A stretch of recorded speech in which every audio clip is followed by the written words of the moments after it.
Good morning and जय Hind to everyone. मैं दुर्गेश शाही आप सबका मुख्यमंत्री अभ्युदय पोर्टल योजना पर हार्दिक स्वागत करता हूं और अपनी पॉलिटी की क्लास को हम आज एक नए टॉपिक जिसका संविधान में जिक्र आपातकाल के नाम से यानी कि इमरजेंसी प्रोविजंस के नाम से है, उससे आगे बढ़ाएंगे। यानी आज की क्लास में हम जो चर्चा करेंगे वो आपातकाल उपबंध इमरजेंसी प्रोविजंस पर करेंगे, जिसका जिक्र संविधान के भाग 18 यानी पार्ट 18 में आर्टिकल 352 टू 360 के बीच में है। तो ये आपातकाल क्या होते हैं, आपातकाल के उपबंध क्या है, क्या प्रोविजंस किए गए हैं, क्यों इसको संविधान में जोड़ा गया है, इन सारी बातों पर और कितने प्रकार के होते हैं, किसमें क्या क्या होता है, सब पर विस्तृत चर्चा करेंगे। ठीक, तो ये कितने प्रकार के होते हैं, क्या होते हैं, उन पर चर्चा करने से पहले से कुछ बेसिक चीजों को हम समझ लेते हैं। देखिए, आपातकाल है क्या?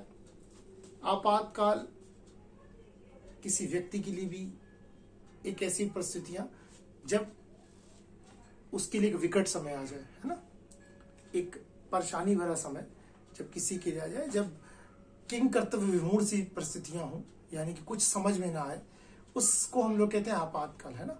वो एक व्यक्ति के जीवन में भी होता है और देश के लिए भी आता है। ठीक, जब किसी व्यक्ति के जीवन में भी आता है तो वो एक व्यक्ति या एक परिवार से संबंधित होता है ना। अब परिवार में आया, एक व्यक्ति के ऊपर पड़ गया तो परिवार अगर उससे जुड़ा तो उस पर आ गया। लेकिन जब इसी प्रकार किसी देश पे आता है तो उस देश में रहने वाले सभी नागरिक प्रत्यक्ष या अप्रत्यक्ष रूप से उस परिस्थितियों से जो है जुड़ जाते हैं। तो ऐसे ही देश में कोई ऐसी परिस्थितियां उत्पन्न हो जाए, ठीक, आपातकालीन परिस्थितियां, इमरजेंसी, तो उसमें देश किस प्रकार से अपने शासन व्यवस्था को, अपने स्वरूप को, अपने लोगों को संभालेगा, उसी के कुछ प्रावधान दिए गए हैं इस भाग 18 के अनुच्छेद 352 से 60 में। ठीक, इमरजेंसी प्रोविजंस को हमने जर्मनी के वाइमर कॉन्स्टिट्यूशन से लिया था और गवर्नमेंट ऑफ इंडिया एक्ट 1935। तो ये जो इमरजेंसी का प्रोविजन है ये हम लोगों ने कहां से लिए? ये हमने जर्मनी के वाइमर कॉन्स्टिट्यूशन से और गवर्नमेंट ऑफ इंडिया एक्ट 1935 से लिया था। गवर्नमेंट ऑफ इंडिया एक्ट 1935, दो जगह से हमने इमरजेंसी प्रोविजंस को लिया। ठीक, अब क्या इसके भीतर प्रावधान रखे गए, कुछ उस पर चर्चा करें। देखिए, ये हम लोगों ने इसलिए लिया कि देश में कोई भी असामान्य स्थिति, है ना, और सरल भाषा में अगर देखा जाए तो आपातकाल का मतलब होता है एक असामान्य स्थिति। तो देश में जब भी कोई असामान्य स्थिति हो तो केंद्र सरकार, ठीक, किस प्रकार से ऐसे उपबंध करेगी, वो कौन कौन से प्रोविजंस होंगे जिससे वे देश की प्रभुसत्ता, एकता, अखंडता, सबको, सबके स्वरूप को सक्षम रखने में जो है ये प्रावधान केंद्र सरकार के लिए प्रदान किए जाते हैं।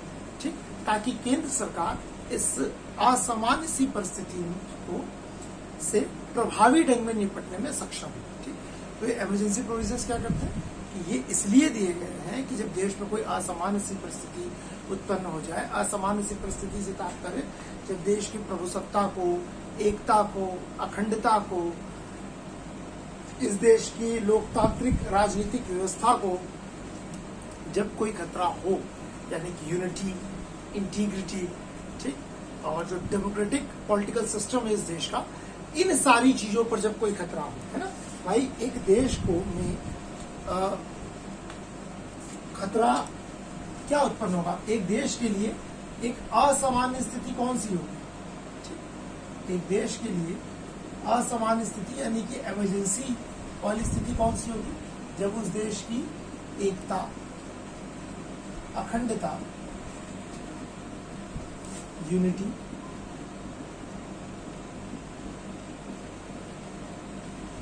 इंटीग्रिटी, प्रभुसत्ता, सोवरेनिटी,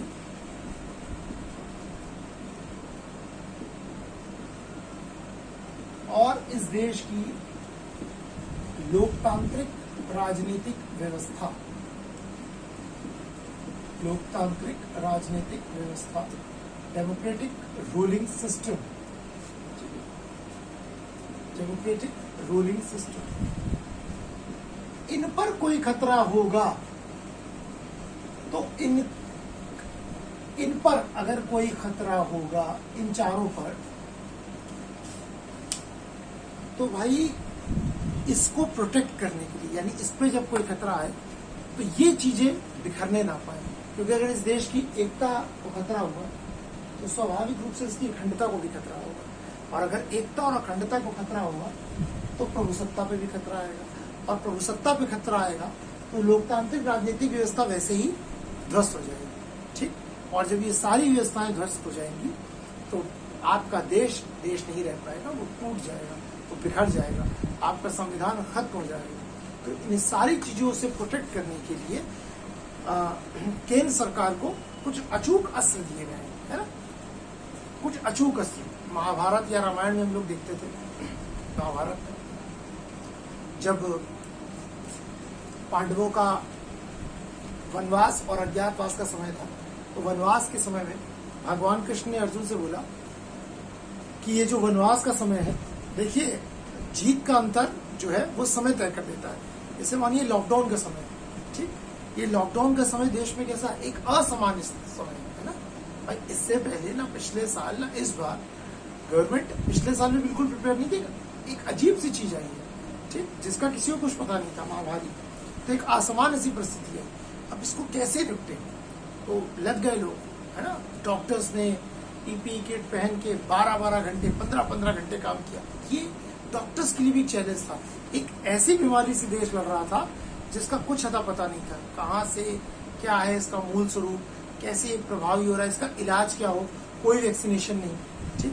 तो ट्राई हो रहा था, कुछ ऐसा करते हैं, कुछ ऐसा करते हैं, डॉक्टर्स लगे, उसमें भी काफी जानें बचाई गई। इस बार जब सेकेंड वेव आई तो ऑक्सीजन की भारी मात्रा में कमी, सरकारें पहले से अवेयर नहीं थी, लेकिन उसके बाद आपातकालीन परिस्थितियों में जो सरकार ने अपना कुशलतापूर्वक काम किया। आप देखिए कितनी जल्दी 1 महीने के अंदर उत्तर प्रदेश में सप्लाई ऑक्सीजन की वो हो गई, वैक्सीनेशन बहुत तेजी से हो रहा है, ग्राफ बहुत नीचे आ गया जो पॉजिटिव पेशेंट्स हो रहे थे। क्यों? ये फटाफट, ये सरकार के मूल नेतृत्व को दिखाता। तो इसी प्रकार जब मैंने आपसे बताया कि महाभारत का समय था, तो उसमें जब वनवास का समय होता है तो भगवान कृष्ण अर्जुन से यही कहते हैं कि युद्ध जीत रहा है, ठीक, तो किसकी खोज में निकलो। उन्होंने बोला युद्ध जीत रहा है तो दिव्यास्त्रों की खोज में निकलो, और उन दिव्यास्त्रों में एक दिव्यास्त्र ऐसा है जिसको सामान्य परिस्थिति में नहीं चलाया जा सकता, वो है ब्रह्मास्त्र। पूरा महाभारत का युद्ध बीत गया, लेकिन अर्जुन ने लास्ट में महाभारत का युद्ध बीतने के बाद जब अश्वत्थामा ने ब्रह्मास्त्र चला के अभिमन्यु के पुत्र परीक्षित का गर्भ में जो है मार दिया था, हालांकि भगवान कृष्ण ने दोबारा जीवन दिया उसको, उधर नहीं जाना माइथोलॉजी में, तब इस्तेमाल किया, पूरे उसमें नहीं किया। क्यों? क्योंकि वो आपातकालीन परिस्थिति में होता है। तो ये प्रोविजंस भी कुछ ऐसे हैं, ठीक, ये तब दिए गए हैं जब एकदम असामान्य सी परिस्थिति आ जाए देश में, तो ये केंद्र सरकार को प्रदान किए गए कि आप जो है देश की और संविधान की रक्षा करेंगे। तो सामान्य परिस्थितियों में जो देश का आप शासन स्वरूप देते हैं वो कैसा है? संघीय शासन स्वरूप, इसको आप फेडरल रूलिंग सिस्टम बोलते हैं, संघीय शासन स्वरूप, फेडरल रूलिंग सिस्टम। लेकिन जब आपातकाल देश में लगता है तो केंद्र शक्तिशाली हो जाता है, ठीक। ये जो आपका एकात्मक, ये जो आपकी संघीय सिस्टम है, फेडरल सिस्टम, जहां पर केंद्र सरकार के अलग अधिकार है राज्य के लिए, वो यकायक एकात्मक व्यवस्था यानी कि यूनिटरी सिस्टम में कन्वर्ट हो जाता है। तो जैसे ही आपातकाल देश में लागू होता है तो देश किस व्यवस्था में आ जाता है? एकात्मक व्यवस्था। एकात्मक व्यवस्था से तात्पर्य है कि फिर सबसे सर्वथा शक्तिशाली केंद्र हो जाता है, यहाँ तक कि राज्य और राज्य सरकारें पूर्णतः केंद्र सरकार के नियंत्रण में आ जाती है, केंद्र सरकार के नियंत्रण में आ जाती है, केंद्र सरकार के पास पावर्स आ जाती है, वो राज्यों के लिए भी नियम बना सकते हैं, ठीक। वो राज्य सरकारों को दिशा निर्देश भी देते हैं। उनके दिशा निर्देशों का पालन करना आवश्यक हो जाता है राज्य सरकारों के लिए। सामान्य परिस्थितियों में नहीं होता। सामान्य परिस्थितियों में राज्य अपने कार्य करते हैं और केंद्र सरकारें जो है वह अपना काम करती है, ठीक। लेकिन आपातकालीन परिस्थितियों में क्या होता है, केंद्र के पास जो है राज्य की शक्तियां आ जाती है। राष्ट्रपति राज्य के विषयों पर भी अध्यादेश जारी कर सकते हैं अगर संसद का सत्र ना चल रहा हो, ठीक। संसद का सत्र चल रहा हो तो संसद राज्य के विषयों पर भी कानून बना सकती है। सामान्य परिस्थितियों में केंद्र सरकार जो है वो कुछ ही परिस्थिति में जो है वो राज्यों को दिशा निर्देश देती है, लेकिन आपातकाल की परिस्थिति में केंद्र सरकार जो है वह राज्यों पर पूरा कंट्रोल कर देती है, ठीक। और राज्यों को ये मानना भी होता है, ठीक। तो डॉक्टर B.R. अम्बेडकर जी ने इसी व्यवस्था के लिए बोला था कि भारत का संविधान और भारत की जो देखिए कितना फ्लेक्सिबल है। उन्होंने जब स्टार्टिंग में चर्चा की थी तो बोला था कि भारत का संविधान जो है ना बहुत ज्यादा कठोर है ना बहुत ज्यादा लचीला है, हम बीच में है ना, ना अत्यधिक कठोर ना अत्यधिक लचीले। ऐसा भी नहीं कि कोई आसानी से मोड़ के ले जाए और ऐसा भी नहीं कि कठिन से कठिन परिस्थिति हो और हम मोल्ड ना हो पा रहे। तो देखिए जैसे ही भारत का सामान्य स्वरूप कैसा, संघीय स्वरूप, फेडरल स्ट्रक्चर। जब देश में सब सामान्य चल रहा होगा तो स्वरूप कैसा होगा, फेडरल। एक तरफ केंद्र सरकार, एक तरफ राज्य सरकार, वो अपने कार्य कर रही है, वे अपने कार्य कर रहे हैं। दोनों के विषयों का बंटवारा हो चुका है। लेकिन जैसे ही देश में आपातकालीन परिस्थिति आई, यानी कि असामान्य परिस्थितियां आई, तो तुरंत इस देश का जो संघीय स्वरूप है, फेडरल स्ट्रक्चर है, it is just converted into a unitary system. वह तुरंत संघीय स्वरूप एक एकात्मक ढांचे के स्वरूप में परिवर्तित हो जाता है ना, तुरंत ट्रांसफॉर्मेशन होता है इसका। ये इस खूबसूरती है। इतनी खूबसूरती तो अमेरिका के संविधान में नहीं है। अमेरिका का संविधान जो है फेडरल है, वहां कैसी भी परिस्थिति आ जाए कभी भी सारी पावर्स जो है सेंट्रल को नहीं आ सकती है। वहां स्टेट और सेंट्रल की पावर्स डिवाइड है, वो वही रहेंगी चाहे परिस्थितियां कैसी भी हो। ब्रिटेन में यूनिटरी सिस्टम है, कैसा भी समय आ जाए वो वहां पर कोई राज्य सरकार का फॉर्मेशन नहीं हो सकता है। लेकिन इंडिया कितना खूबसूरत है, हमारा भारतीय संविधान कितनी लोचशीलता रखी गई है कि जैसे ही परिस्थितियां कठिन हो तुरंत केंद्र सरकार के हाथ में सारी जिम्मेदारी आ जाए, ठीक। तो आइए देखते हैं कि संविधान में कितने प्रकार के आपातकाल का जो है प्रावधान किया गया। तो जैसे मैंने बताया, हम लोग ने ये जर्मनी के वाइमर कॉन्स्टिट्यूशन और गवर्नमेंट ऑफ इंडिया एक्ट 1935 से इसको लिया है। तो भारत में आपातकाल 3 प्रकार के, कितने प्रकार के, 3 प्रकार के आपातकाल। कौन कौन से? पहला आपातकाल है राष्ट्रीय आपातकाल, ठीक। देखिए इसको बोला तो जाता है युद्ध, वायु आक्रमण, सशस्त्र विद्रोह के कारण अगर देश में असामान्य परिस्थितियां उत्पन्न हो तो उस समय अनुच्छेद 352 का उपयोग करके देश में जिस आपातकाल को लगाया जाएगा उसे राष्ट्रीय आपातकाल के नाम से जाना जाता है। कॉन्स्टिट्यूशन में हालांकि इसकी जो नाम रखा गया वो रखा गया आपातकाल की घोषणा, डिक्लेरेशन ऑफ इमरजेंसी, लेकिन सामान्य परिस्थितियों में उसको राष्ट्रीय आपातकाल कहते हैं। तो राष्ट्रीय आपातकाल, नेशनल इमरजेंसी, कब ये लगाया जाता है? आर्टिकल 352 में राष्ट्रीय आपातकाल का जिक्र है। ये युद्ध, अगर देश में युद्ध का माहौल हो, वायु आक्रमण, किसी एक्सटर्नल फोर्सेस ने देश पर आक्रमण कर दिया हो, या फिर सशस्त्र विद्रोह की स्थिति में, परिस्थिति, इसको लगाया जाता है। युद्ध, वायु आक्रमण और सशस्त्र विद्रोह की परिस्थिति में अनुच्छेद 352 यानी कि राष्ट्रीय आपातकाल को देश पर लगाया जाता है। हालांकि संविधान में इसका नाम क्या है? संविधान में इसको आपातकाल की घोषणा के नाम से भी जाना जाता है। संविधान में इसे आपातकाल की घोषणा, और सरल शब्दों में जनरली जो शब्द टर्म यूज होता है वो राष्ट्रीय आपातकाल होता है।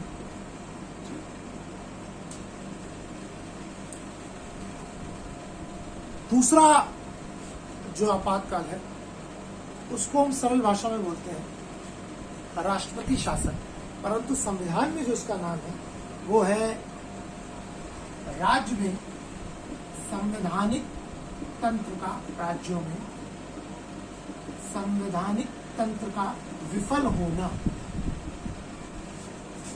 तंत्र का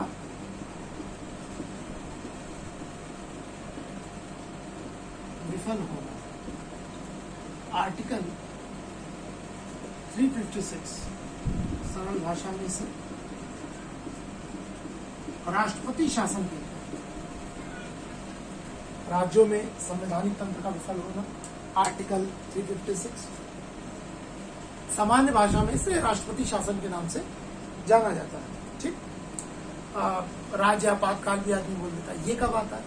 देखिए, केंद्र सरकार का दायित्व है कि राज्यों में जो है संवैधानिक तंत्र के अनुरूप, यानी संविधान के अनुरूप जो है राज्य सरकारें अपना संचालन करें। लेकिन जब किसी भी परिस्थिति में राष्ट्रपति को ये ज्ञात हो जाए कि राज्य जो है संवैधानिक तंत्र राज्यों में फेल हो चुका है, यानी राज्य जो है, स्टेट जो है, कोई भी स्टेट अपना जो रूलिंग सिस्टम है, प्रोसेस है, वो कॉन्स्टिट्यूशन के अकॉर्डिंग नहीं कर रही, तो फिर वहां पर ऐसी परिस्थिति में अनुच्छेद 356 का प्रयोग करते हुए राष्ट्रपति शासन को लगा दिया जाता है। हालांकि संविधान में इसका नाम राज्यों में संवैधानिक तंत्र का विफल होना के नाम से कहा गया है। ठीक, और नेक्स्ट जो हमारा तीसरा आपातकाल है, इसको हम वित्तीय आपातकाल बोलते हैं। अगर भारत में किसी भी प्रकार की वित्तीय स्थिरता आ जाए, फाइनेंशियल इनस्टेबिलिटी आ जाए, तो उस परिस्थिति में देश की वित्तीय स्थिरता को बनाए रखने के लिए आर्टिकल 360 के तहत जो है वित्तीय आपातकाल देश में लगाया जा सकता है। तो ये कुछ क्लॉज जो हैं आपके दिए गए हैं, किसमें? इमरजेंसी प्रोविजंस में, कि भाई 3 प्रकार के आपके आपातकाल होते हैं। सबसे पहला है राष्ट्रीय आपातकाल, जिसको संविधान में सामान्य भाषा में आपातकाल की घोषणा के नाम से भी जाना जाता है। अनुच्छेद 352 के तहत इसका जिक्र किया गया। दूसरा, राज्यों में संवैधानिक तंत्र का विफल होना, जिनको सामान्य भाषा में राष्ट्रपति शासन के नाम से जाना जाता है, और जो संविधान के अनुच्छेद 356 में इसका वर्णन किया गया। तीसरा है वित्तीय आपातकाल, फाइनेंशियल इमरजेंसी, जिसका संविधान के अनुच्छेद 360 में जिक्र किया है।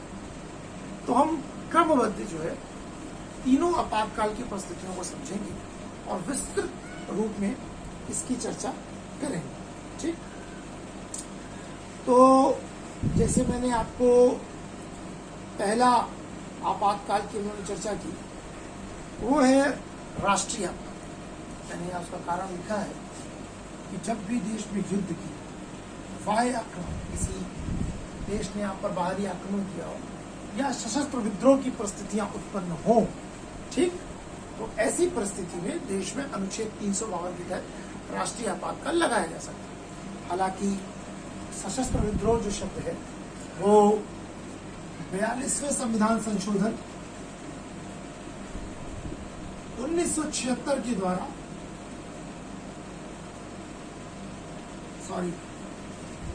44वें संविधान संशोधन 1978 के द्वारा जो है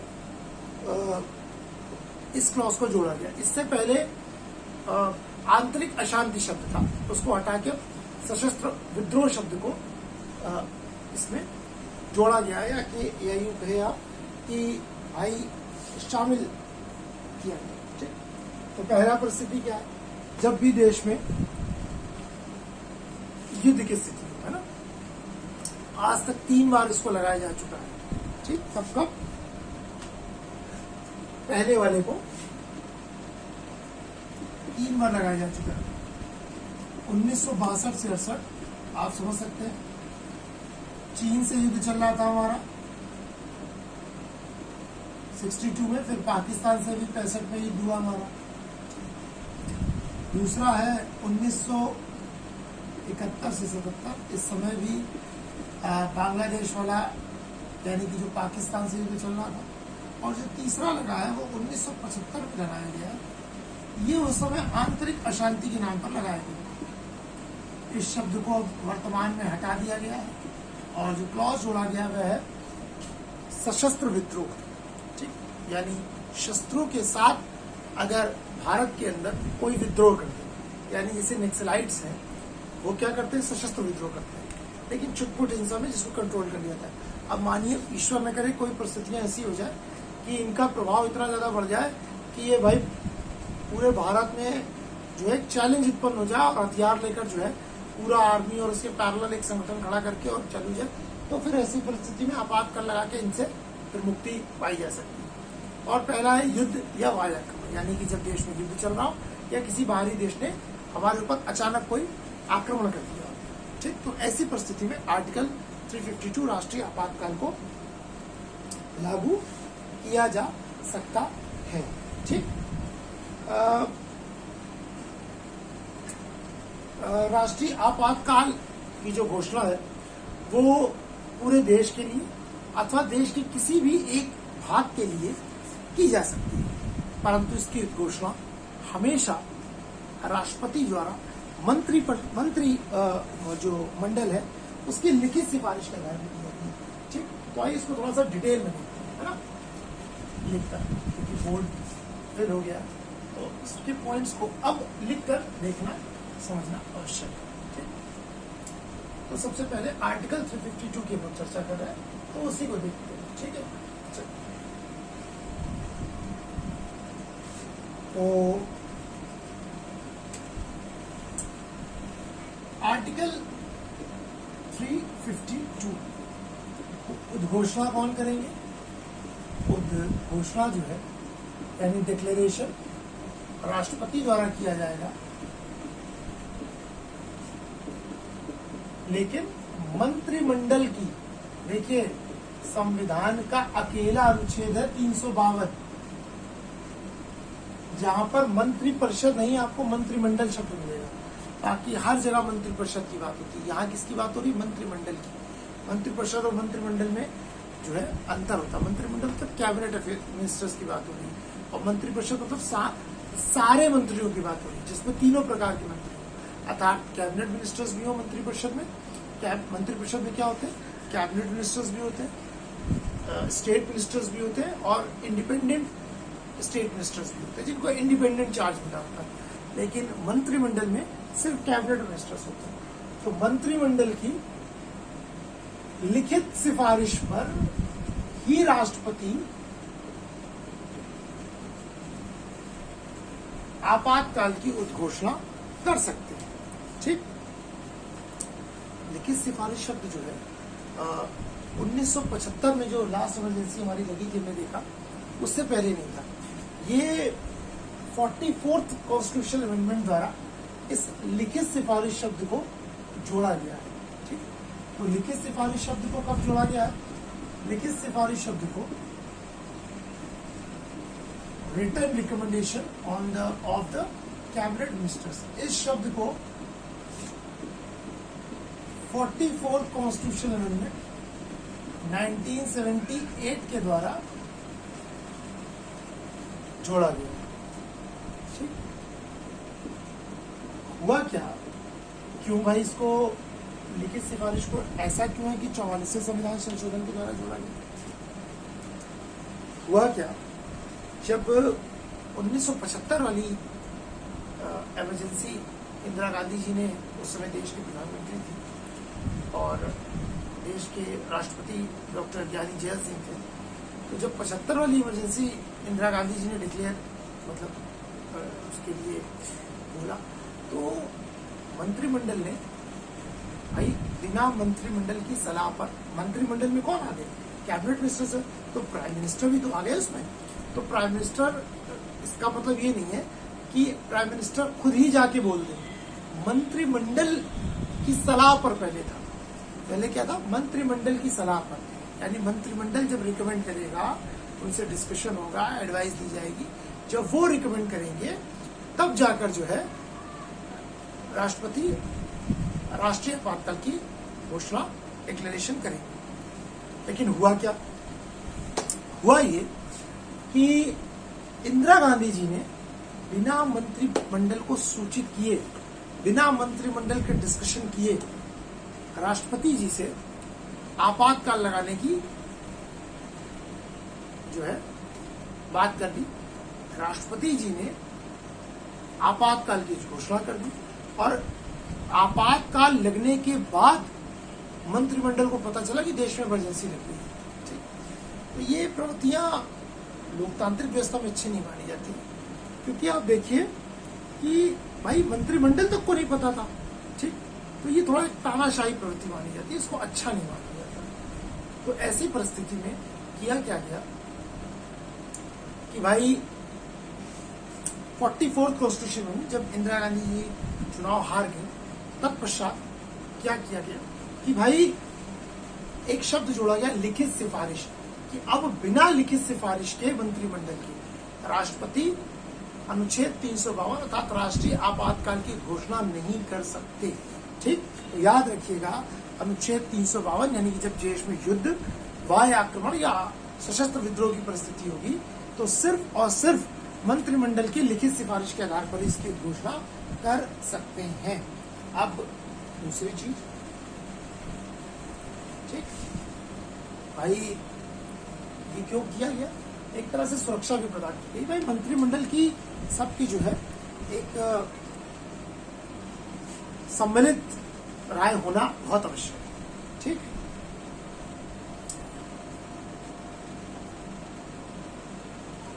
पहले 38वें संविधान संशोधन 1975 के द्वारा एक और नियम था कि भाई राष्ट्रपति, भाई एकदम आप देखेंगे तो पूरा तानाशाह बनने का वो था। 38 कॉन्स्टिट्यूशन अमेंडमेंट 1975 के द्वारा एक क्लॉज जोड़ा गया, क्या कि अगर राष्ट्रपति आपातकाल की घोषणा करेंगे तो उसकी न्यायिक समीक्षा नहीं की जा सकती, यानी कि कोर्ट में कोई चैलेंज नहीं कर सकता और कोर्ट इसको देख ही नहीं सकता। राष्ट्रपति ने कर दी तो कर दी, लेकिन बाद में इसको भी 44th कॉन्स्टिट्यूशन अमेंडमेंट 1978 के द्वारा इस क्लॉज को हटाया गया और अब राष्ट्रपति ने अगर आपातकाल की घोषणा लगाई है और कहीं से वो दुराग्रहपूर्ण लगती है तो न्यायिक समीक्षा की जा सकती। तो अगर अब आपसे पूछा जाएगा तो आप बोलेंगे भाई बिल्कुल न्यायिक समीक्षा की जा सकती है। ठीक, लेकिन 38 कॉन्स्टिट्यूशन अमेंडमेंट 1975 में क्लॉज रखा गया था कि भाई न्यायिक समीक्षा भी नहीं की जा सकती। ये तो बाद में जब 44th कॉन्स्टिट्यूशन अमेंडमेंट आया तो ये हटाया गया, नहीं, न्यायिक समीक्षा भी की जा सकती है और मंत्रिमंडल सब की लिखित सिफारिश पर जो है ये घोषणा की जा सकती है। ठीक, तो पहला क्लॉज तो आपको समझ में आ गया कि भाई मंत्रिमंडल की लिखित सिफारिश पर राष्ट्रपति द्वारा की जाती है और इसकी न्यायिक समीक्षा भी की जा सकती है। अब कैसे होता है प्रावधान, अब इसको समझते हैं। अब अगर राष्ट्रपति ने, मंत्रिमंडल ने लिखित सिफारिश दी, राष्ट्रपति जी ने उद्घोषणा ने डिक्लेयर कर दिया कि देश में नेशनल इमरजेंसी लग गई, मंत्रिमंडल ने लिखित सिफारिश दी, हो गई। अब इसके बाद क्या? अब समझिएगा, क्वेश्चंस बहुत उठते हैं यहीं से। राष्ट्रपति की उद्घोषणा के 30 दिन के भीतर, यानी राष्ट्रपति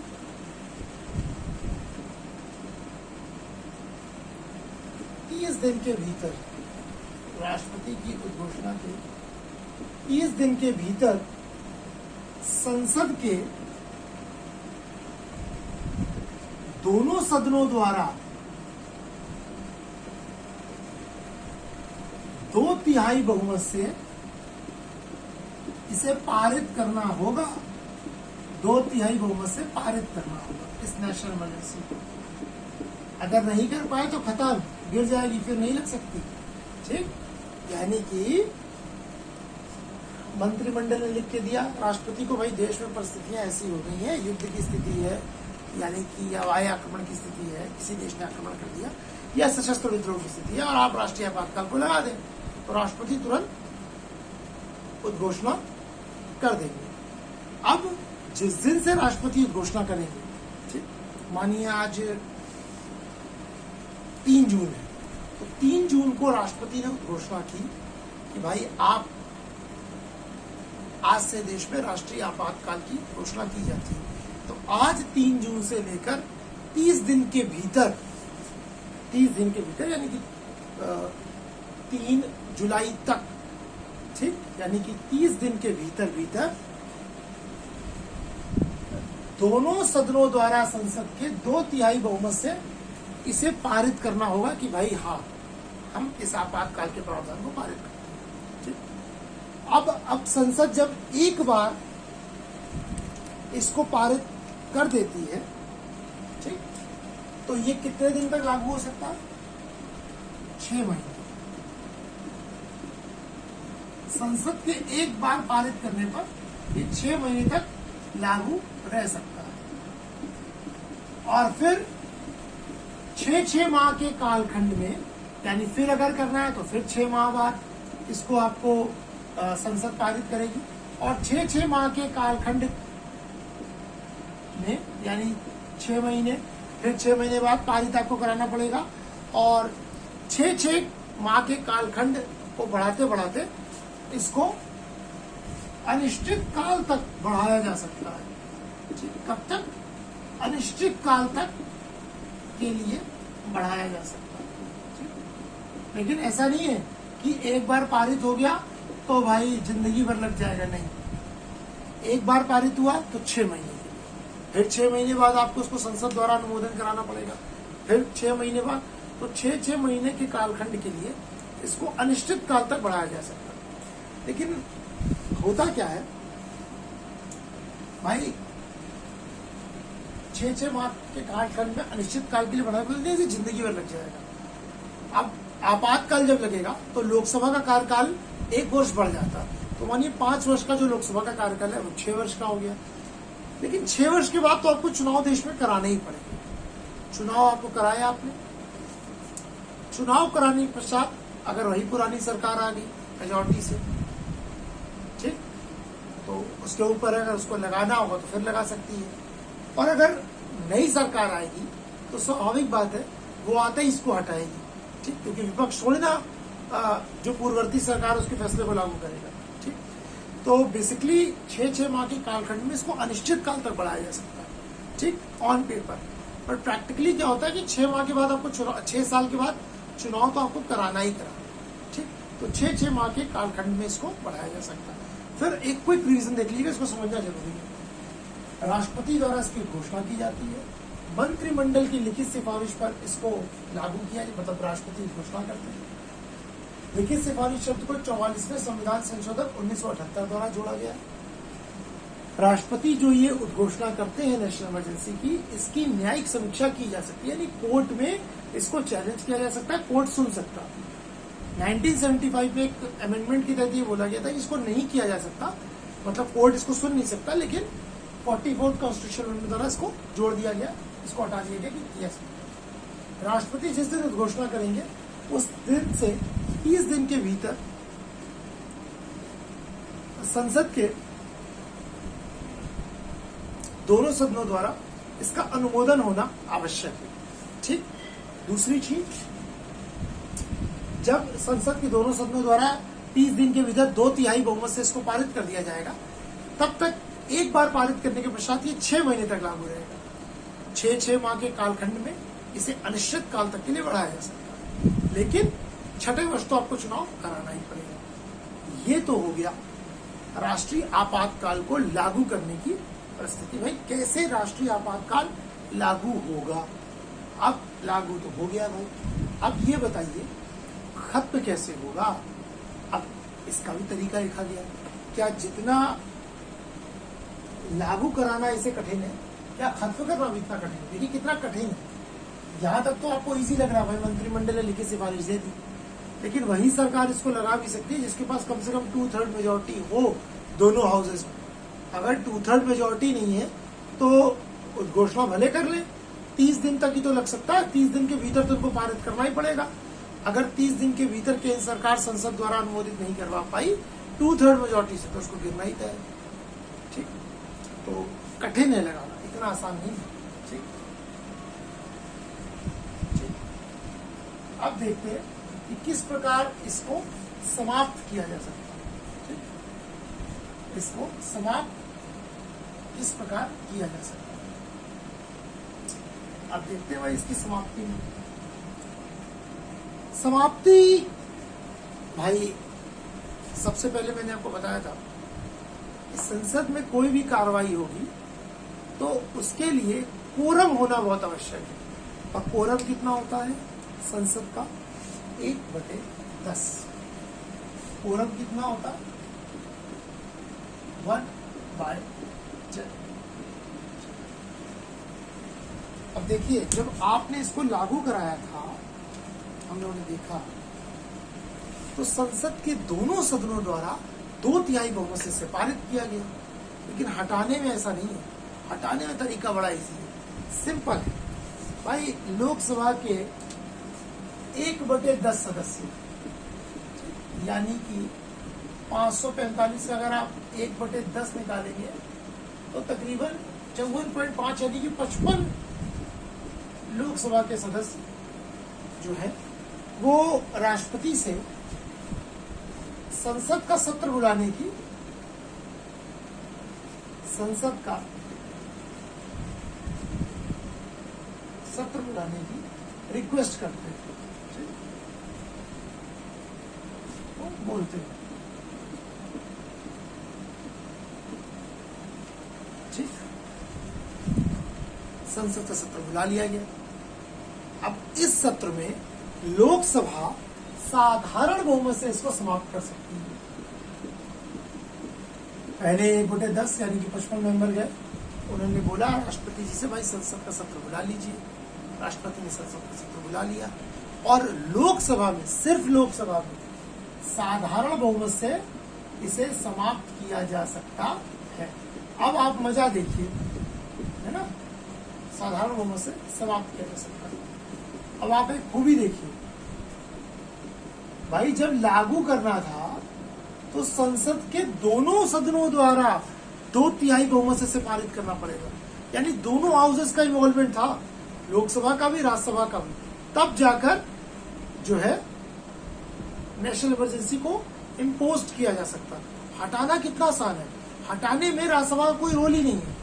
सिंपली से लोकसभा के 1/10 सदस्य जाएंगे, संसद का सत्र बुलवाएंगे राष्ट्रपति से कहकर और सिंपल मेजोरिटी से खत्म कर देंगे। ठीक, और जब लगाया था तो क्या था? 2/3 मेजोरिटी, स्पेशल मेजोरिटी से दोनों हाउसेस द्वारा। और जब हटाना है तो सिर्फ लोकसभा के साधारण बहुमत से इसको क्या किया गया? हटा दिया गया। ठीक,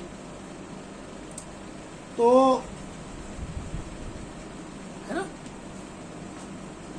अब अगर दो परिस्थितियां, अगर संसद का सत्र नहीं चल रहा है तब तो लोकसभा के पास चले गए ना, प्रश्न उठेगा मन में कि सर संसद का सत्र बुलाने के लिए चले गए भाई 1/10 मेंबर। लेकिन अगर मानिए संसद का सत्र चल रहा हो, फिर क्या होगा? फिर किसके पास जाएंगे? तब स्पीकर को नोटिस देंगे, यानी कि लोकसभा के अध्यक्ष को। याद रखिएगा ना, जब संसद का सत्र चल रहा होगा तब स्पीकर को नोटिस दिया जाएगा। संसद का सत्र नहीं चल रहा होगा तो राष्ट्रपति के पास जाएंगे कि भाई बैठक बैठक करा दीजिए। ठीक, तो ये आपको एक जो है खूबसूरती दिखाई पड़ी इसमें। ठीक, अब हम देखते हैं जब राष्ट्रीय आपातकाल लगता है आर्टिकल 352 तो इसका इम्पैक्ट क्या होता है, किन किन चीजों पर राष्ट्रीय आपातकाल के लगने का इम्पैक्ट होता है। तो 3 इम्पैक्ट आपको दिखाई पड़ेंगे राष्ट्रीय आपात। लिख लेते हैं, राष्ट्रीय आपातकाल का प्रभाव क्या है।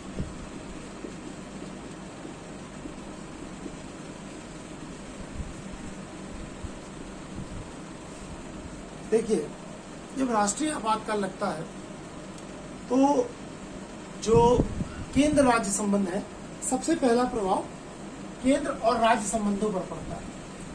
सबसे पहला प्रभाव किससे पड़ता है? केंद्र और राज्य संबंधों पर प्रभाव पड़ता है।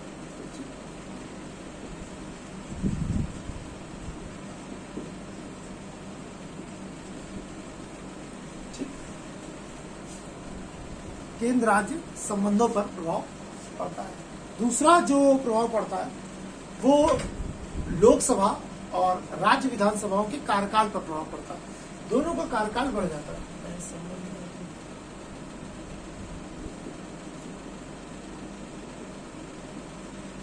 लोकसभा और राज्य विधानसभा दोनों का कार्यकाल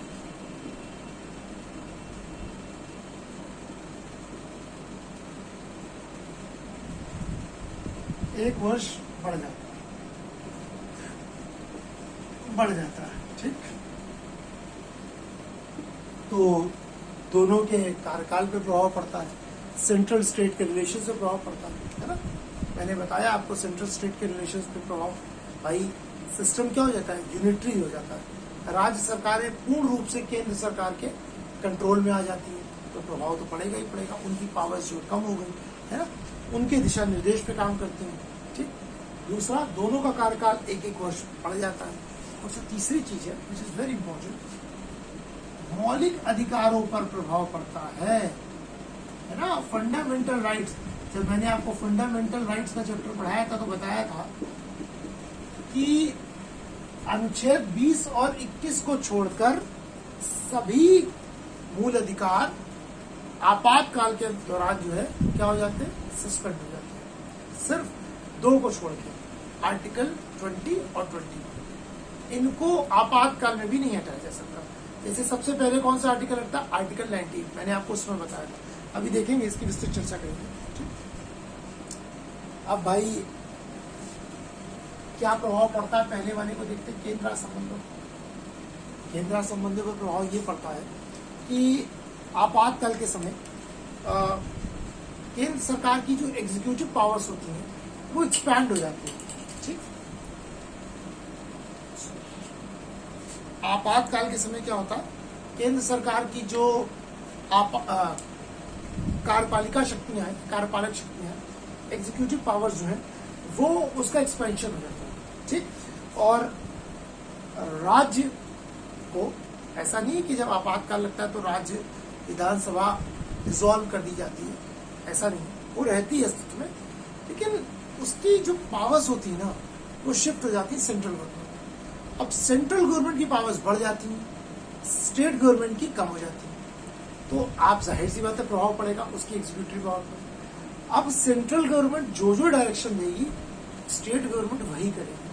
अगर स्टेट गवर्नमेंट ने कुछ भी नेशनल इमरजेंसी के दौरान सेंट्रल गवर्नमेंट की रिकमेंड वाली बात को करने से मना किया तो उसी समय जो सेंट्रल गवर्नमेंट है पार्लियामेंट के थ्रू राज्य विधानसभा को जो है डिसॉल्व कर सकती है। ठीक, अब जब नॉर्मल सिचुएशन होती है तो केंद्र कुछ चीजों पर से दिशा निर्देश देता है, लेकिन यहाँ पर एक एक चीज पर जो है वो दिशा निर्देश देता है।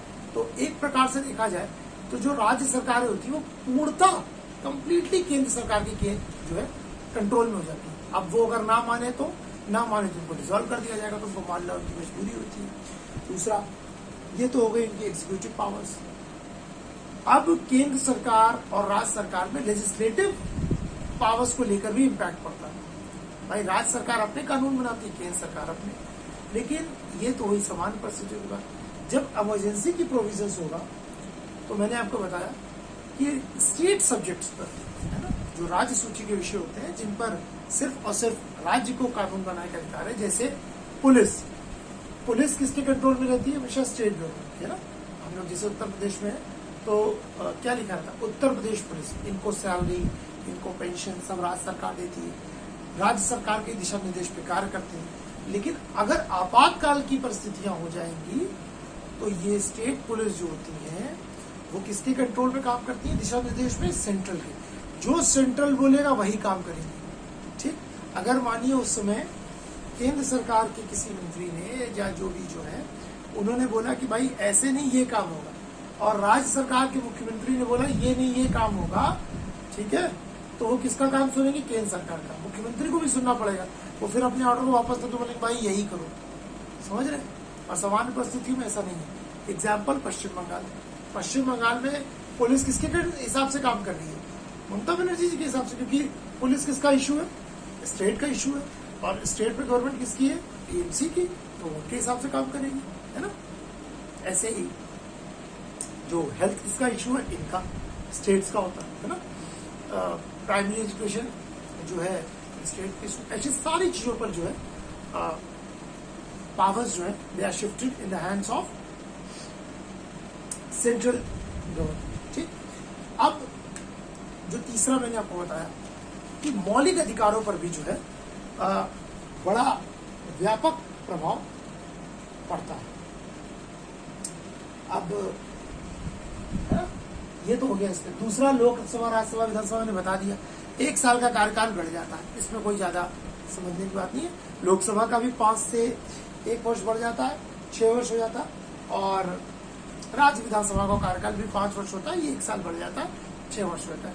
संसद के ऊपर होता है, अगर संसद चाहे तो जो है कार्यकाल बढ़ेगा, ऐसा नहीं कि मैंडेटरी है, ठीक, लेकिन अमूमन जब आपातकाल लगता है तो 1 साल कार्यकाल बढ़ ही जाता है। अब तीसरा आते हैं कि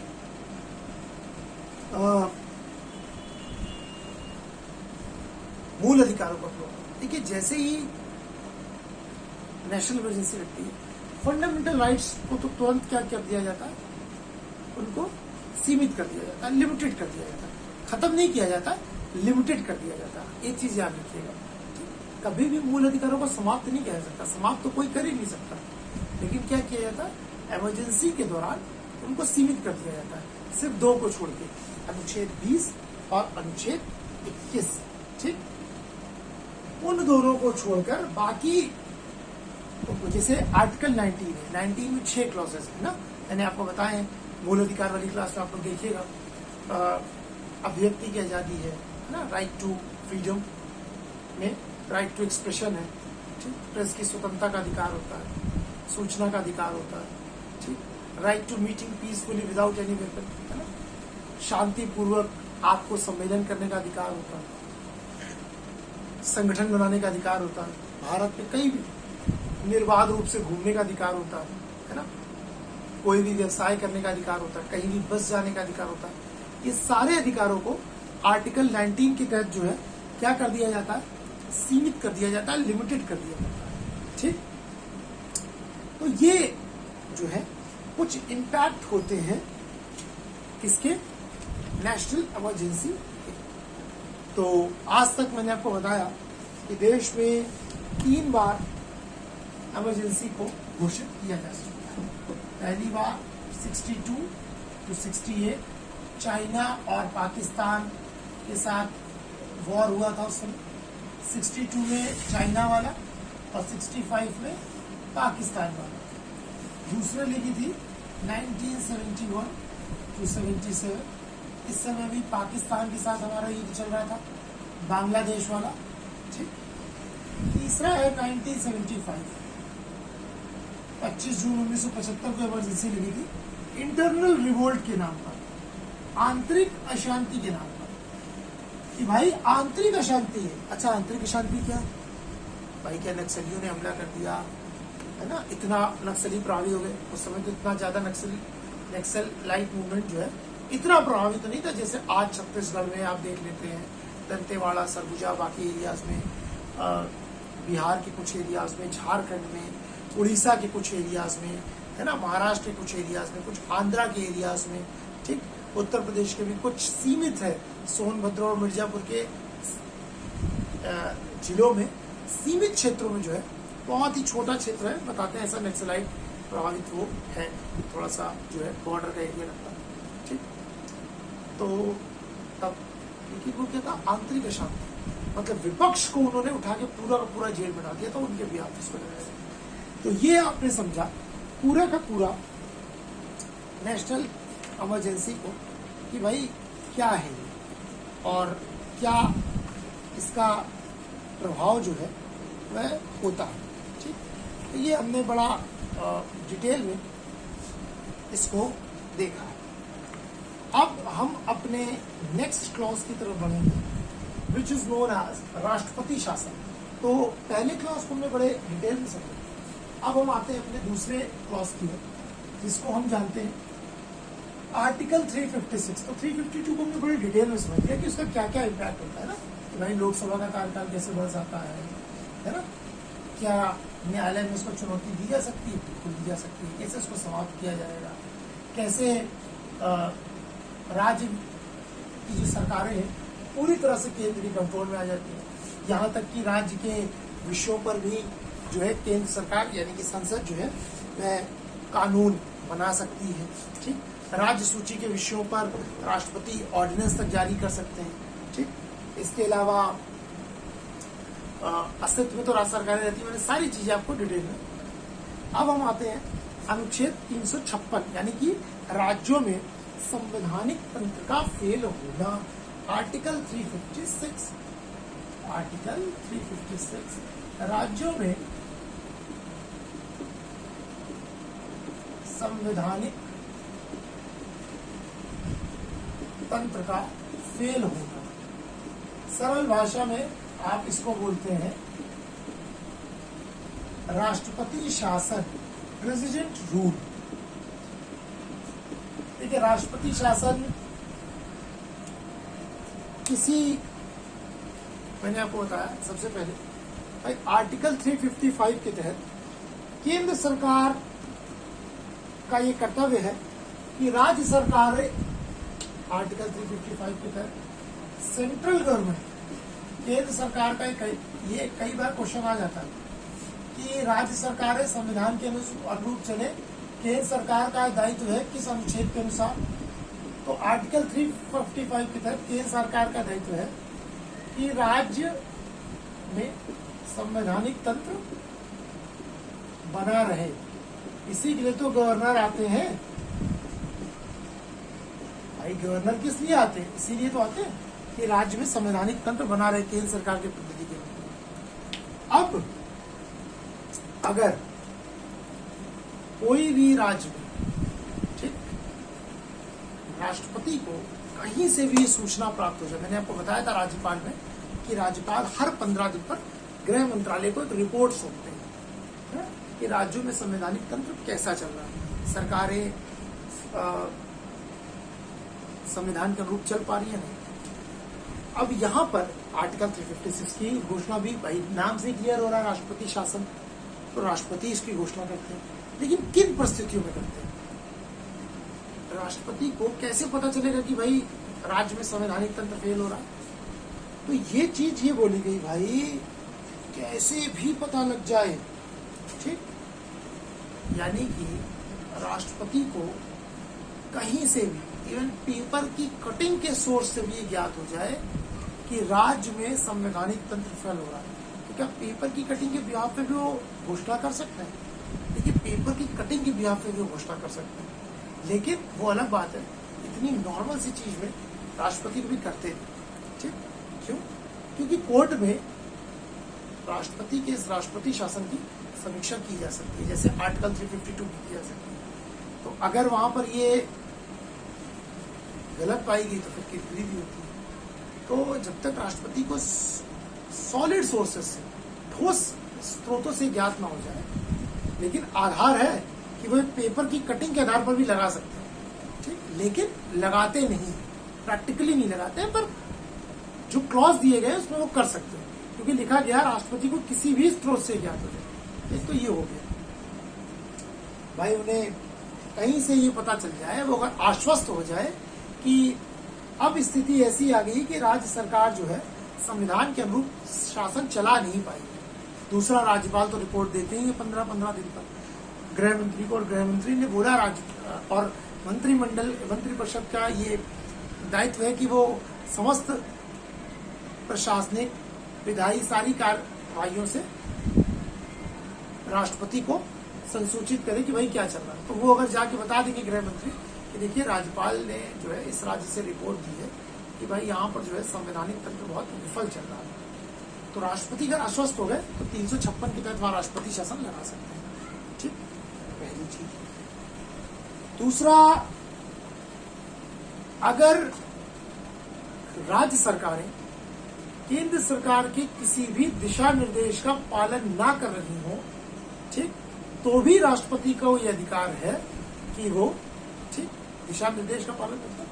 ऐसे नहीं छोटी मोटी चीज। अब जैसे इस समय कोरोना का पेंडेमिक है, आपको पता है लास्ट ईयर केंद्र सरकार ने लॉकडाउन की घोषणा की। उसके बाद आपने चर्चा सुनी होगी कि भाई राज्यों ने क्यों केंद्र के इस निर्देश को माना, राज्यों ने क्यों केंद्र के इस निर्देश को माना। देखिए, वो ये नॉर्मल स्थिति नहीं कि केंद्र सरकार अपने इंजॉयमेंट के लिए पूरे देश को लॉकडाउन कर रही थी। देश में ऐसी परिस्थितियां उत्पन्न हो गई थी, महामारी की, लोग मर रहे थे। केंद्र सरकार ने निर्णय लिया कि पूरे देश में जो है लॉकडाउन किया जाएगा। अब अगर राज्य सरकारें विफल जाती हैं कि ना, आपके कहने से क्या होगा, हमारा अधिकार है कि हम मार्केट खोले या ना खोले, हम अपने सरकारी ऑफिसर्स खोले या ना खोले, हमारे यहाँ की इंडस्ट्री चले, मेरा अधिकार है, हम नहीं मानेंगे आपकी बात, नहीं बोल सकती थी। अगर उस समय किसी राज्य ने विरोध किया, ऐसे आप कितना हल्ला करते हैं, पूरे भारत के 28 राज्यों और 8 केंद्र शासित प्रदेशों सब जगह लॉकडाउन लगा। कोई अगर बोल देता तो राष्ट्रपति वहां पर राष्ट्रपति शासन लगा सकते थे, इसी बिहार पर कि वो केंद्र सरकार के दिशा निर्देशों का पालन नहीं कर रही है। तो अगर कोई सरकार मना करती तो भी इसको लगाया जा सकता। अब क्या होता है ऐसी परिस्थिति में भी वही होता है, यानी कि सारी पावर्स जो है वो किसके हाथ में आ जाती है, भाई राष्ट्रपति शासन लगता है।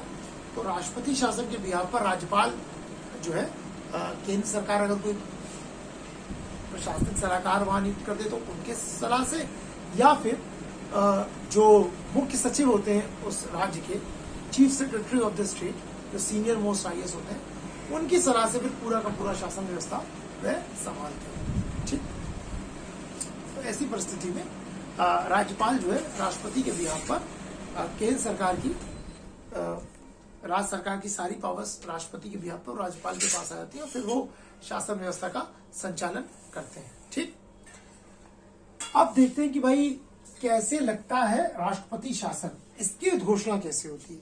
भाई वो तो देख लिया हम लोग ने, ठीक, तो इसकी उद्घोषणा कैसे होती है।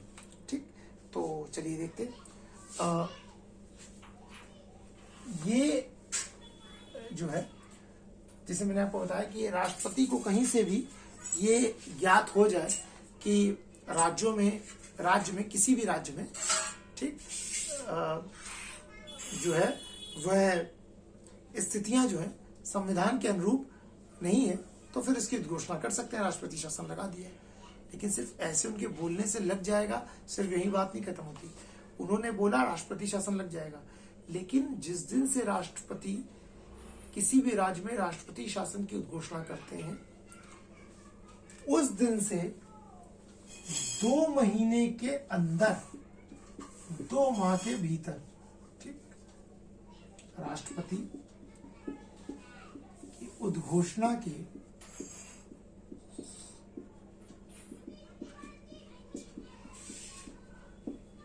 2 माह के भीतर, अच्छा कंपेयर करते हुए चलिएगा, वहां क्या था 30 दिन, 1 माह के भीतर, या 2 माह के भीतर संसद के दोनों सदनों को इसे साधारण बहुमत से अनुमोदित करना होगा। संसद के दोनों सदनों को साधारण बहुमत से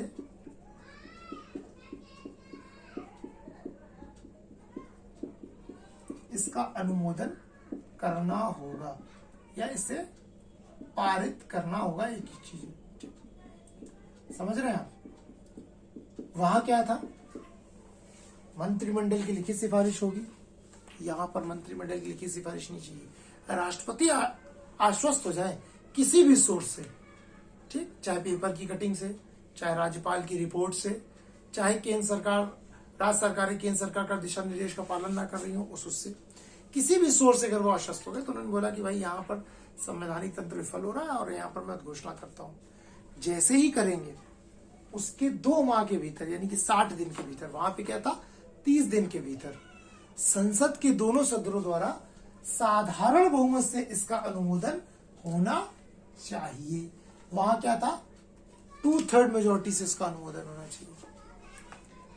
अब एक बार अगर संसद इसको सिंपल मेजोरिटी से संसद के दोनों सदन पारित कर देंगे तो ऐसी परिस्थिति में ये 6 माह तक लागू हो जाएगा। एक बार कब तक, 6 माह, 6 मंथ तक के लिए ये लागू होगा। अब 6 माह से ज्यादा कहीं पे राष्ट्रपति शासन बढ़ाना है तो फिर संसद के दोनों सदन द्वारा इसको साधारण बहुमत से फिर पारित करना पड़ेगा। तो 6 माह के कालखंड में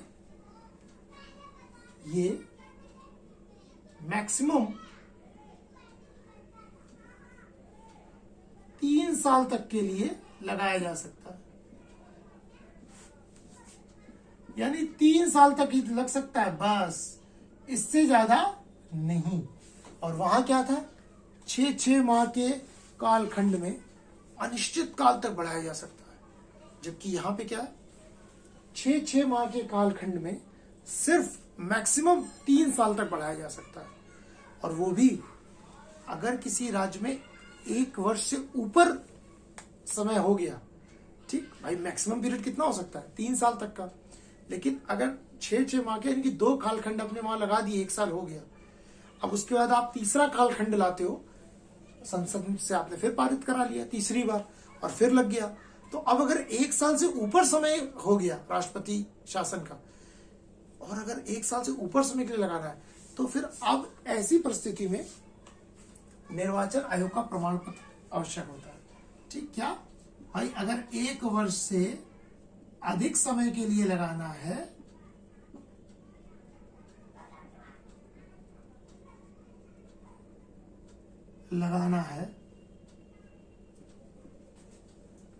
तो इलेक्शन कमीशन यानी कि निर्वाचन आयोग का प्रमाण पत्र, सर्टिफिकेट आवश्यक है। क्यों? क्योंकि भाई निर्वाचन आयोग बोलेगा कि अभी यहाँ परिस्थितियां सामान्य नहीं हुई है कि यहाँ पर भाई चुनाव होने जैसी कोई चीज कराई जा सके। ठीक, तो ऐसी परिस्थिति में क्या है,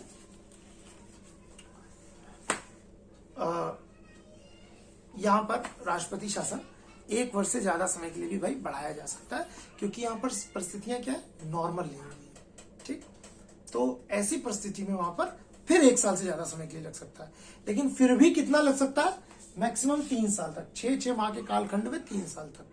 ठीक, जबकि वहां ऐसा नहीं था। वहां क्या था, उधर क्या था, उधर 6 माह के कालखंड में आप जो है अनिश्चित काल तक के लिए बढ़ा सकते थे। ठीक, अब देखते हैं आर्टिकल 356 का इम्पैक्ट क्या होता है। ठीक, क्या प्रभाव पड़ता है आर्टिकल 356 का। ठीक भाई, इम्पैक्ट तो देखें, 352 का इम्पैक्ट देखा था, अब इसका प्रभाव देखते हैं कि भाई 356 का प्रभाव क्या पड़ता है। उधर तो हमने देखा क्या क्या फर्क पड़ता है। ठीक, अब यहां देखते हैं। तो इतना तो मैंने आपको बताया ही है कि जब राष्ट्रपति शासन लग जाएगा, यानी कि 356 लग जाएगा, तो भाई प्रभाव तो पड़ेगा ही पड़ेगा। प्रभाव क्या क्या पड़ेंगे, तो सबसे पहला प्रभाव है वो ये पड़ेगा कि भाई जो राज्य सरकारें हैं उनके सभी कार्यों को राष्ट्रपति के बिहाफ पर राज्यपाल अपने हाथों में ले लेते हैं। यानी एक तरह से इनडायरेक्टली जो है केंद्र सरकार का पूरा कंट्रोल हो जाता है। ठीक, यानी राज्य सरकार के जितने भी कार्य हैं उन्हें राष्ट्रपति अपने हाथ में ले लेगा, और राष्ट्रपति खुद तो शासन करने आएंगे नहीं, उनके बिहाफ पर राज्यपाल ही शासन करते हैं। ठीक, और मैंने आपको जैसे बताया कि वह ये घोषणा भी कर देते हैं कि संसद आज से राज्य की विधायिका और या फिर राज्य विधायिका की सारी शक्तियों का प्रयोग संसद करेगी। तो जितनी स्टेट लेजिस्लेचर की पावर्स हैं, they all are shifted in the hands of parliament. ठीक, तीसरी चीज, वो बाकी राज्य प्राधिकरण से संबंधित या कोई भी स्टेट अथॉरिटी से संबंधित सारी चीजों के डिसीजन लेने के पावर्स जो है वो हैंड ओवर कर देता है पार्लियामेंट के। ठीक, अब जिस राज्य में राष्ट्रपति शासन लागू होता है वहां पर राष्ट्रपति जो है वो मुख्यमंत्री के नेतृत्व वाली सीएम और उनकी काउंसिल ऑफ मिनिस्टर्स को क्या कर देता है, सबसे पहले तो डिसॉल्व कर देता है। ठीक, उनकी मंत्रिपरिषद को मुख्यमंत्री और उनकी मंत्रिपरिषद को भंग कर देता है। ठीक, मुख्यमंत्री और उनकी मंत्रिपरिषद को क्या कर देता है, वह भंग कर देता है। और भंग करने के पश्चात राज्यपाल जो है, मैंने आपको बताया, वो मुख्य सचिव की सहायता से या फिर केंद्र सरकार अगर कोई प्रशासनिक सलाहकार नियुक्त करे उनकी मदद से फिर राज्य का समस्त जो है कार्यों का संचालन करते हैं, शक्तियों को एंजॉय करते हैं, पूरी राज्य की व्यवस्था को संचालन फिर वही करते हैं। अब और क्या होता है भाई, ये तो समझ में आ गया कि भाई मुख्यमंत्री और उनकी मंत्रिपरिषद को भंग कर दिया, खत्म ही कर दिया, डिसॉल्व, सारी पावर्स आ गई हाथ में। ठीक, किसके, राज्यपाल की। इस समय जम्मू कश्मीर में जैसे यही है, जम्मू कश्मीर तो और स्थिति वो ये, उसको तो स्टेटस ही खत्म करके यूनियन टेरिटरी बना दिया। तो वहां तो विधान सब कुछ ही खत्म कर दिया, उन्होंने स्टेटस ही चेंज कर दिया। ठीक, चूंकि वो आवश्यक भी था, तो 370 इस देश के ऊपर एक नासूर के रूप में था, उसका खत्म होना बहुत आवश्यक था। ठीक, आप सोचिए एक ही देश में जो है दो प्रकार के संविधान हो, दो प्रकार के निशान, दो प्रकार के ध्वज हो, दो प्रकार के कानून चले, ऐसा कैसे हो सकता है? अगर एक देश है तो एक विधान होगा, एक कानून होगा, है ना, एक ध्वज होगा, एक निशान। ठीक, तो संसद जो है वो स्टेट लॉज पर कानून बना सकती है, पहली पावर तो ये आ जाती है। इम्पैक्ट ये होता है, सामान्य परिस्थितियों में संसद तो ऐसा कर नहीं सकती, लेकिन राष्ट्रपति शासन लगता है तो सारी पावर्स यानी कि जो कानून बनाने की शक्ति है वो भी पार्लियामेंट के पास आती है। सामान्य परिस्थितियों में क्या होता है, राज्य विधानमंडल अपने राज्य के लिए कानून बनाता है, राइट। दूसरा, अगर लोकसभा का सत्र नहीं चल रहा है तो संसद की अनुमति के लिए जो मैटर्स पड़े हुए हैं, ठीक, राष्ट्रपति जो है उसे जो है प्रयोग कर सकता है कि भाई हाँ ठीक है, किसी प्रकार से उसको प्रयोग कर सकता है। ठीक, राष्ट्रपति स्टेट के लिए ऑर्डिनेंस जारी कर सकता है जब राष्ट्रपति शासन में रहो। ठीक, दूसरा, यहाँ पर जो है जैसे मैंने बताया कि जब मंत्रिपरिषद ही बर्खास्त हो जाती है तो सारी पावर्स ऑटोमेटिक जो है they are shifted in the hands of central, तो सब कुछ ही कर सकती है भाई। वहां पर भाई सारी पावर्स आ गई राज्यपाल के हाथ में। ठीक, मुख्य सचिव के रूप में वो और सलाह से सारे काम कर रहा है। संसद कानून बना सकती है, संसद कानूनों का क्रियान्वयन करा सकती है, पुलिस, प्रशासनिक मशीनरी सब सेंट्रल के हाथ में आ जाती है। तो एक तरह से अघोषित रूप से वहां पर केंद्र सरकार का शासन हो जाता है। सब कुछ कर सकते हैं। ठीक, अब भाई कुछ और चीज, यहाँ तक कि जो राज्य का बजट है वो भी संसद द्वारा पारित होता है। राज्य का बजट, हाँ, फंडामेंटल राइट से कोई छेड़छाड़ नहीं होती नेशनल इमरजेंसी की जैसे, वो वैसे ही रहते हैं। जिस भी राज्य में राष्ट्रपति शासन होता है फंडामेंटल राइट से कोई छेड़छाड़ नहीं होती विशेष। ठीक, अब तक कुल देश में 100 से अधिक बार, तकरीबन 115 से 20 बार तक देश में राष्ट्रपति शासन लागू हो चुका है। भाई पूरे भारत में तो होगा भी, किसी न किसी राज्य में 120 बार राष्ट्रपति शासन 115 से 20 के बीच में लागू हो चुका है। ठीक, सबसे ज्यादा बार 10 बार ये उत्तर प्रदेश में लागू किया गया। तो ये कुछ फैक्चुअल क्वेश्चंस भी हैं भाई, इनको भी पढ़ना पड़ेगा। सर्वाधिक 10 बार कहाँ लगा है? उत्तर प्रदेश में। ठीक, 9 बार लगा है कि आपके केरला और पेप्सू में, 10 बार उत्तर प्रदेश में, 9 बार केरल में भी लगा है और 9 बार पंजाब एवं पेप्सू, एक्चुअली ये पंजाब का पुराना नाम है, Patiala and east Punjab state union. ठीक, जब खालिस्तान का मूवमेंट, खालिस्तान आतंकवाद बहुत चरम पे था, तो जो है राष्ट्रपति शासन को वहां पर लगाया गया था। ठीक, तो सर्वाधिक बार कहां पर लगाया? उत्तर प्रदेश में। सेकेंड टाइम, दूसरी बार केरला में 9 बार, और पंजाब में भी लगाया, पेप्सू जो उसको बोला जाता था, मिला। अब आप ये समझिए, लेकिन सबसे लंबे समय के लिए, सबसे लंबे समय के लिए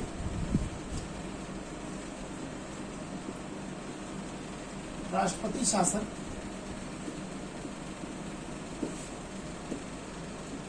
पंजाब में ही लगाया। पहली बार कहां लगाया गया है राष्ट्रपति शासन? देखिए, ये सब फैक्चुअल हो गए। अभी हम सब कंसेप्चुअल क्वेश्चंस पढ़ रहे थे। पंजाब में 1951 में लागू किया गया था। अब कुछ फैक्चुअल भी तो देखे भाई, जो इससे आते हैं। तो सर्वाधिक बार उत्तर प्रदेश में 10 बार, सेकंड केरला और पंजाब 9 बार, सबसे लंबे समय तक के लिए पंजाब में। पहली बार वह वो पंजाब में ही लगाया गया था। ठीक, अकेले इस 110-15 से 20 बार जो मैंने लिखा है, इसमें अकेले 50 बार तो इंदिरा गांधी जी के कार्यकाल में ही लग गया था राष्ट्रपति शासन। आप समझ लीजिए, अकेले 50 बार इंदिरा गांधी जी के कार्यकाल में। बहुत दुरुपयोग भी हुआ। मैंने आपको बताया 1969, 77 से 80 के दौर में 8 राज्य सरकारों को एक साथ राष्ट्रपति शासन लगा के वहां हटा दिया। क्यों? मैंने आपको बताया था जब भी गवर्नर का चैप्टर पढ़ा था भाई, जब केंद्र में और राज्य में सरकारें अलग अलग आने के लगी, तो केंद्र सरकार ने उस पीरियड में काफी राज्यपालों का दुरुपयोग करते हुए जो है राष्ट्रपति शासन को लगवाया। राज्यपाल ये रिकमेंड करते थे कि भाई राज्यों में संवैधानिक तंत्र फेल हो चुका है पूरी तरह से, तो राष्ट्रपति शासन लगाया जाए। तो राष्ट्रपति भी एक तरह से किसके होते थे? किसके होते हैं भाई? राष्ट्रपति जब चुनकर, भाई राष्ट्रपति वैसे तो देश के होते हैं, सब कुछ है, लेकिन जब चुनाव होता है, आप प्रैक्टिकली समझिए, तो किसी न किसी दल के तो प्रत्याशी के रूप में आते ही है वो। ठीक, तो बोला गया राष्ट्रपति शासन लग जाता था। कोर्ट में इसको चैलेंज किया जाता, कोर्ट में राष्ट्रपति के शासन को चैलेंज किया जा सकता, मैंने आपको बताया।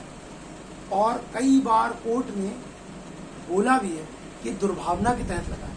ठीक, और जब अगर कोर्ट में ये फाउंड हो जाता है कि भाई ये गलत ढंग से इस शासन को लगाया गया है, तो कोर्ट ये ऑर्डर देती है कि इसको हटाया जाए और सामान्य परिस्थितियां की जाए। ठीक, तो ऐसा भी जो है वह कई बार होता है। ठीक, मैंने आपको बताया कि जब भी 69 तक तो कभी कोई प्रॉब्लम अमूमन रही नहीं, क्योंकि केंद्र और राज्य में एक ही प्रकार की सरकारें थी। लेकिन जब 69 से भारत में राजनीतिक दलों का स्वरूप, शासन में क्षेत्रीय दलों का स्वरूप बढ़ने लग गया, राज्य सरकारों का, रीजनल पार्टीज का, और फिर धीरे धीरे ये रीजनल पार्टीज इतनी मजबूत हुई कि ये सेंट्रल में गवर्नमेंट बनाने लगी। तो फिर क्लैशेस चालू हुए, गठबंधन के दौर में थोड़ा सा रोल बदला। ये सब मैं आपको राज्यपाल में बता सकूँ कि कैसे राष्ट्रपति शासन का दुरुपयोग हुआ। ठीक, तो इस प्रकार से जो है देश में राष्ट्रपति शासन काफी बार जो है वह लगाया गया। ठीक, इसके अलावा एक बड़ा फेमस केस है एसआर बोम्मई का केस। 1994 में सुप्रीम कोर्ट ने कुछ जजमेंट दिए थे एसआर बोम्मई केस में, बड़ा इंपॉर्टेंट है, 1994 का। इसी में उन्होंने बोला था सुप्रीम कोर्ट ने कि भाई राष्ट्रपति शासन लागू करने की घोषणा की न्यायिक समीक्षा की जा सकती है। ठीक, इस प्रकार राष्ट्रीय आपातकाल की न्यायिक समीक्षा की जा सकती है, वैसे राष्ट्रपति शासन की भी न्यायिक समीक्षा की जा सकती है। ठीक, उन्होंने सुप्रीम कोर्ट ने इस फैसले में बोला। उन्होंने बोला कि केंद्र पर यह जिम्मेदारी है कि अगर राष्ट्रपति शासन लागू हो रहा है, ठीक, तो उसको जस्टिफाई करने के लिए ठोस कारण बताए कि किन कारणों से आप राष्ट्रपति शासन लगा रहे हैं। कारण ठोस होने चाहिए। सिर्फ किसी दुराग्रह से प्रेरित होकर या शक्तियों का गलत प्रयोग करके आप देश के संघीय ढांचे या लोकतांत्रिक व्यवस्था का कत्ल मत करें, है ना। क्योंकि अगर आप एक चुनी हुई सरकार को, है ना भाई, राज्य में जो सरकार है चुनी हुई है, तो अगर उसको गलत ढंग से, हाँ अगर वो सरकार गलत कर रही हो, चुन के आई और अपने दायित्वों का निर्वहन न कर रही हो तो बात अलग है, लेकिन एक चुनी हुई सरकार को गलत ढंग से अगर आप कर रहे हैं तो फिर ये उसके अधिकारों का हनन है। ठीक। उन्होंने बोला राज्य विधानसभा को विघटित तभी किया जा सकता है जब राष्ट्रपति की उद्घोषणा को संसद की अनुमति मिल जाए, यानी बिना उनकी अनुमति के राज्य की विधानसभा को विघटित नहीं किया जा सकता। तो ये सारे क्लॉज हैं, इनकी वजह से काफी जो है क्लैशेस रहे हैं केंद्र और राज्य सरकारों के मध्य। ठीक। तो ये सारी चीजें जो है हुई हैं और काफी जो है आलोचना होती रही है राष्ट्रपति शासन की जब गलत ढंग से लगाया गया।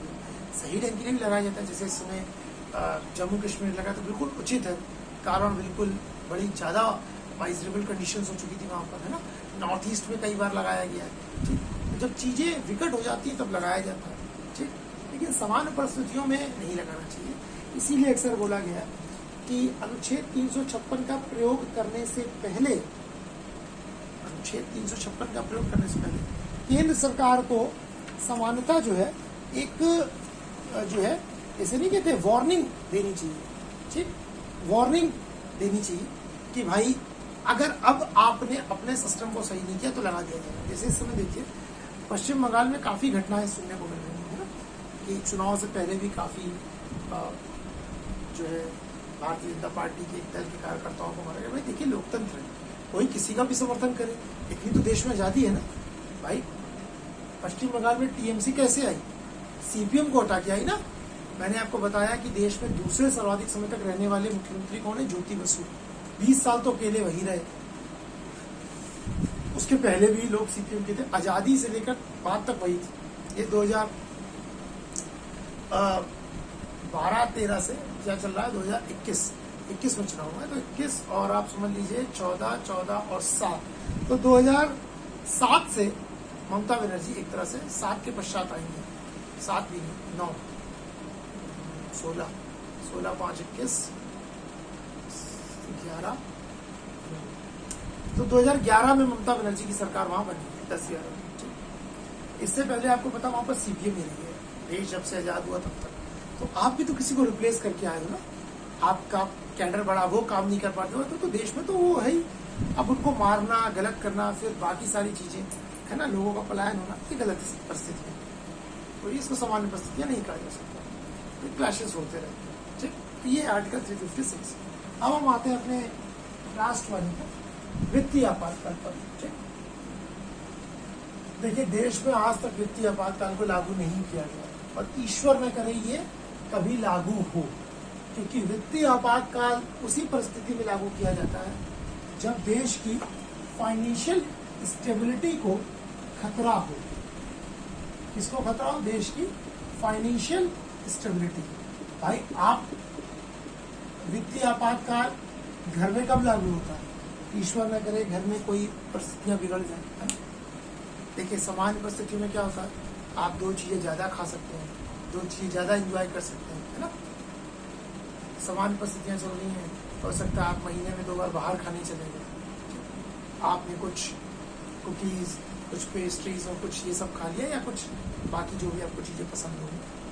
लेकिन ईश्वर न करे घर में कोई विपदा आ गई, किसी की अचानक बहुत सीरियस बीमारी हो गई।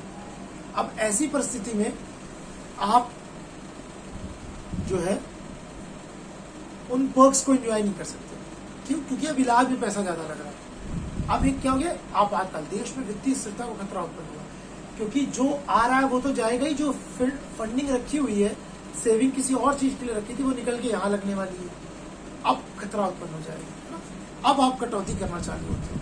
तो जिस प्रकार एक परिवार में कभी वित्तीय अनिश्चितताएं की स्थिति आती है, अनिश्चितताओं की स्थिति आती है, उसी प्रकार देश में भी जो है वित्तीय अनिश्चितताओं की स्थिति आती है और देश में फिर वित्तीय आपातकाल को जो है लागू किया जाता है। ठीक। लेकिन ईश्वर की कृपा से आज तक कभी देश में वित्तीय आपातकाल को लागू नहीं किया गया, ना ईश्वर करे कभी लागू किया जाए। इसकी घोषणा भी राष्ट्रपति करते हैं। कब करते हैं? जब देश की वित्तीय स्थिरता को खतरा उत्पन्न हो। इसकी भी घोषणा के 60 दिन के भीतर, है ना, उद्घोषणा के राष्ट्रपति उद्घोषणा करेंगे। उद्घोषणा के 60 दिन के भीतर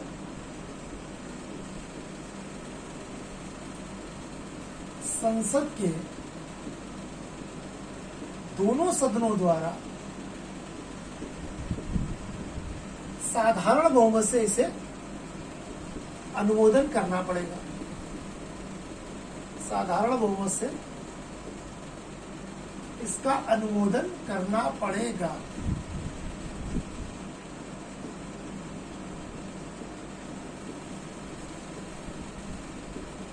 ठीक, एक बार अनुमोदन करने के पश्चात ये भी 6 माह तक लागू रह सकता है, और 6 माह के कालखंड में इसको भी अनिश्चित काल यानी कि एक अनसर्टेन पीरियड तक के लिए बढ़ाया जा सकता है। ठीक, बढ़ाया जा सकता है। अब इसका इम्पैक्ट क्या होता है? ठीक, बाकी तो देख लिया 352 में क्या होता है, 356 में। 360 अगर लागू हो जाएगा तो भाई क्या होगा? इसमें क्या होगा कि भाई जितने भी राज्य सरकार की सेवा में, केंद्र सरकार की सेवा में जो भी अधिकारी हैं, जो भी उनके कर्मचारी हैं, सबके सैलरी और अलाउंसेस में कटौती की जाएगी। खतरा लग गया ना देश को। सैलरी भाई राज्य सरकारों के, केंद्र सरकार के कर्मचारियों की कटौती की जाएगी। ठीक, ये किसी भी देश के पूरे देश में और किसी एक राज्य में लागू हो सकता है। अगर किसी राज्य में लागू हुआ तो उस राज्य के लिए, पूरे देश में लागू हुआ तो केंद्र सरकार और राज्य सरकार सभी के कर्मचारी, अलाउंसेस सबकी, जो भी नेता, मंत्री, जज, जितने भी बड़े पदाधिकारी हैं, जितने छोटे, सबकी सैलरी और अलाउंसेस को क्या कर दिया जाएगा? कट कर दिया जाएगा। ठीक ठीक, सबके, यहाँ तक कि केंद्रीय सेवा में लगे सभी बड़े अधिकारी, छोटे अधिकारी, जितने कर्मचारी, सब राष्ट्रपति इसके लिए जो है वो घोषणा कर सकते हैं। ठीक, तो इस परिस्थिति को बड़ा अच्छा नहीं माना जाता। ठीक है, तो सब सैलरी अलाउंसेस कट हो जाते हैं। ठीक है, और आप ये समझ लीजिए कि प्रेसिडेंट अगर लगता है कि स्टेबिलिटी, इनस्टेबिलिटी ज़्यादा है, तो कुछ और डायरेक्शंस दे सकते हैं कि किस प्रकार जो है इस वित्तीय आपातकाल से उभरा जाए। ठीक, संसद जैसा उनको आदेश या उनको जैसा रिकमेंड करती है, केंद्र सरकार जैसे रिकमेंडेशन होती है, संसद जिस चीज़ को उन्हें बताती है तो राष्ट्रपति उसको अनुमोदन करते जाते हैं। मेनली जो चीज़ है वो सभी जो बड़े ऑफिसर्स हैं या सरकारी कर्मचारी, उनकी सैलरी जो है अलाउंसेस कट हो जाते हैं। सारी नेता, मंत्री, सरकारों के प्रतिनिधियों के कट हो जाते हैं। इसके अलावा राज्य सरकारों की जितनी भी फाइनेंशियल कंट्रोलमेंट है वो सारा सेंट्रल गवर्नमेंट के हाथ में शिफ्ट हो जाती है। अब पूरा का पूरा वित्तीय management, financial management central government करती है। तो ये कुछ परिस्थितियां उत्पन्न हो जाती हैं। आज तक ये देश में लागू नहीं हुआ और ईश्वर न करे इसे कभी लागू होना। तो ये है आपके इमरजेंसी प्रोविजंस, जिनको आपातकालीन परिस्थितियों से यानी कि असामान्य परिस्थितियों से निपटने के लिए संविधान के अनुच्छेद 352 से 360 के बीच में इनका जिक्र भाग 18 में किया गया है। ठीक, तो आशा करता हूँ कि ये इमरजेंसी के प्रोविजंस आपको अच्छे से क्लियर हुए होंगे। ठीक, आज की क्लास के लिए बहुत बहुत धन्यवाद। अब अपने नेक्स्ट वीडियो, अपने नेक्स्ट क्लास में हम एक नेक्स्ट इम्पोर्टेंट चैप्टर के साथ मिलेंगे। तब तक के लिए थैंक यू वेरी मच।